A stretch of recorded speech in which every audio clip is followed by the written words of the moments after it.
Le moment où tout se dévoile pour Kandinsky, c'est le moment où il découvre la théorie des couleurs. La théorie des couleurs de Kandinsky, c'est effectivement la théorie du voyage de l'âme. C'est une théorie qui nous permet de prendre conscience d'une réalité cachée qui nous est délivrée par l'intermédiaire des couleurs.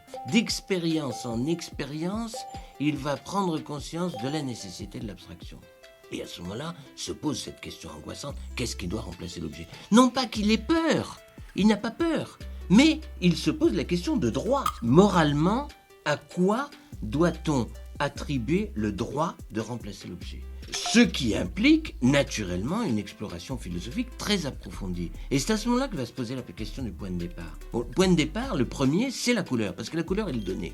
Et ensuite, il va falloir construire la forme. Et dans la couleur, il faut trouver la clé, c'est-à-dire ce qui va permettre de constituer le point de départ d'une théorie de la couleur.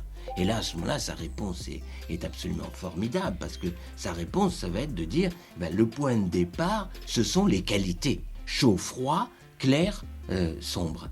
Et à partir de ces qualités, tout va se construire. Il y a une véritable logique de la constitution du cercle des couleurs chez Kandinsky.